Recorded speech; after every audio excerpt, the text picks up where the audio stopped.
the challenge of aligning IT with the business, I think, has actually changed over that period of 5 to 10 years.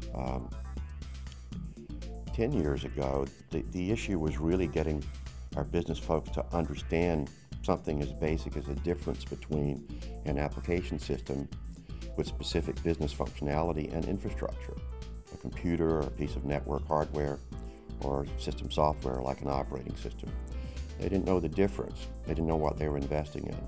So we had to do a lot of basic education of them on terminology so we could meet them where they are.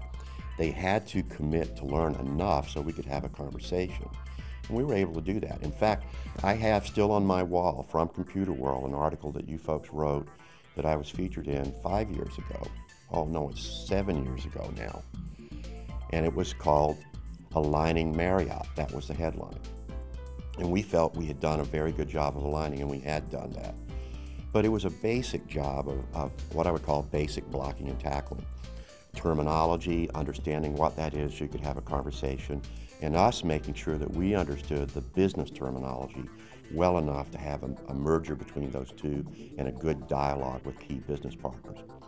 In today's world, I think it's much more of a convergence than it is an alignment. You cannot separate the technology from the business process today. At least you can't in our business. If you tried to do a business reengineering project where you say, I'm going to design a process now, and then I'm going to go in and decide how I apply technology to that process, you would be making a huge mistake. We have to have dialogue with our business people at a strategic business discussion first. We have to be there. We have to be almost converged with them.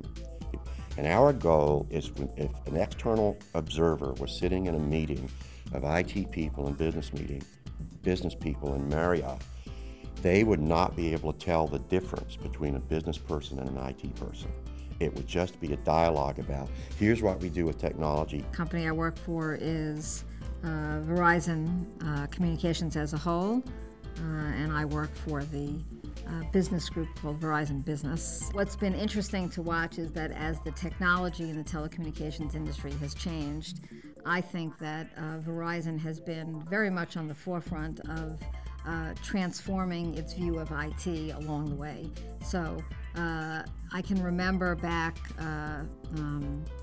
10 or 15 years ago when those of us in IT, or in some cases part of what we call the science and technology organization, had to fight our way, if you will, into the executive meetings and assert that we knew as much about the technologies that was changing the industry as the folks in the core part of the business. And that argument has really fallen away, and now IT is very much in the center of product development and product strategy in a company like Verizon. So, you know, in my 20-year career, I think from an IT perspective, almost everything has changed. In the last 6 or 8 months, I've been quoting two people on this point. One is Ray Kurzweil, who came to Verizon and gave a talk entitled, "In the 21st Century, Everything of Value Will Be Based in Intelligent Information Technology." And the second is a white paper written by the CEO of Forrester Research, suggesting that we change the name of our organizations from information technology to business technology. And the point of both of those quotes is that it's very difficult to make a distinction between information technology and the core processes that run the business. I know that's true in Verizon, and I suspect it's true in a lot of industries. And so the whole conversation around aligning IT with business is in some sense, I think, a false conversation now. It wasn't 20 years ago, where there was more of a hard line between what you called IT and what you called the business. But I think today, it's very difficult to distinguish them. So it's not a question anymore of aligning IT with the business. I think it's a question of making sure that each understands the other's domain well enough in order that the two together create innovation in a way that they couldn't separately.